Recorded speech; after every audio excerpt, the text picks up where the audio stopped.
আগামী বছরের ফেব্রুয়ারিতে ভোট। অন্তর্বর্তী সরকারের এমন ঘোষণার পর নির্বাচন আয়োজনের তোড়জোড় নির্বাচন কমিশনে। ত্রয়োদশ জাতীয় সংসদ নির্বাচন সামনে রেখে ভোটার তালিকা হালনাগাদ, অংশীজনদের সাথে সংলাপ ও রাজনৈতিক দলের নিবন্ধন এখন কমিশনের নিয়মিত কর্মকাণ্ড। কোর গ্রুপগুলোকে প্রশিক্ষণ করানো হয়। এরই মধ্যে শুরু হয়েছে আগামী নির্বাচনের সহকারী রিটার্নিং কর্মকর্তা হিসেবে যারা দায়িত্ব পালন করবেন তাদের প্রশিক্ষণ। বুধবার নির্বাচন প্রশিক্ষণ ইনস্টিটিউটে উপজেলা নির্বাহী কর্মকর্তাদের দুদিনব্যাপী এই প্রশিক্ষণের প্রথম ধাপে অংশ নেন ২৫ জন। মাননীয় নির্বাচন কমিশনার প্রশিক্ষণের উদ্বোধনী অনুষ্ঠানে অংশ নেন প্রধান নির্বাচন কমিশনার সহ অন্য কমিশনাররা। ভোটের মাঠে কর্মকর্তাদের পক্ষপাতদুষ্ট আচরণ না করার আহ্বান জানিয়ে তারা বলেন, এবারের নির্বাচন যেন আয়নার মতো স্বচ্ছ হয়। নির্বাচন কমিশন থেকে আপনাদের প্রতি মেসেজ হচ্ছে, কোনো ভয় নাই, সঠিক কাজ করবেন, নির্বাচন কমিশন আপনাদের সাথে আছে। কিন্তু উদ্দেশ্যমূলকভাবে কোনো কাজ করলে কিন্তু সাংঘাতিক পেরেশানিতে পড়বেন।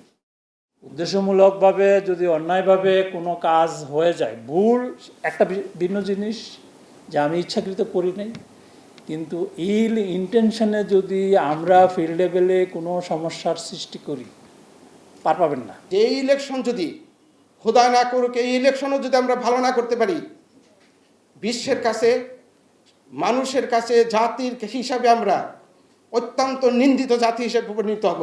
এবারের নির্বাচন দেশের ইতিহাসে দৃষ্টান্ত সৃষ্টি করবে এমন আশাবাদ জানিয়ে কমিশনাররা আগে থেকেই সব প্রস্তুতি নেয়ার আহ্বান জানান। বলার অপেক্ষা রাখে না, আপনারা সবাই বুঝতে পারছেন যে বাংলাদেশের রাষ্ট্র এবং জাতি হিসাবে আমাদের ইতিহাসে সম্ভবত one of the most consequential election is this one. So আমরা এই গুরুত্বটা অনুধাবন করব। আমাদের সকল কাজ থাকলেও এটাকে প্রায়োরিটি কাজ হিসাবে নিয়ে আমরা যেন আমাদের দায়িত্বটা পালন করি মাঠ পর্যায়ে। আমরা সবাই মিলে নষ্ট করেছি, যেহেতু সেই নির্বাচনকে আবার শুদ্ধ করা আমাদেরই দায়িত্ব, তাই না? কারণ ওইটা আমাদের পূর্বসূরীরা করেছেন, আমরা উত্তরসূরি হিসাবে সেটাকে রেকটিফাই করা আমাদের দায়িত্ব কর্তব্যের মধ্যে পড়ে, আমরা সেটাই করব। অনুষ্ঠানের উদ্বোধন ঘোষণা করে প্রধান নির্বাচন কমিশনার বলেন, তারা কোনো চাপের কাছে নতি স্বীকার করবেন না। আপনারাও কোনো প্রেশারের কাছে নতি স্বীকার করবেন না, কোনো চাপের কাছে নতি স্বীকার করবেন না, এবং সম্পূর্ণভাবে নিজের সিদ্ধান্তে, আইন অনুযায়ী সিদ্ধান্তে অটল থাকবেন। আমাদের পক্ষ থেকে আমরা সার্বিক সহযোগিতা দেব, এবং নির্বাচন কমিশনও কিন্তু কারো কোনো অন্যায় চাপের কাছে নতি স্বীকার করবে না।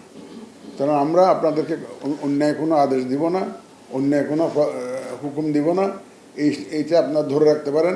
নির্বাচন কমিশনারদের ভাষায় দেশের চলমান পরিস্থিতিকে বৃদ্ধাঙ্গুলি দেখিয়ে তারা জাতিকে একটা ভালো নির্বাচন উপহার দিতে চান।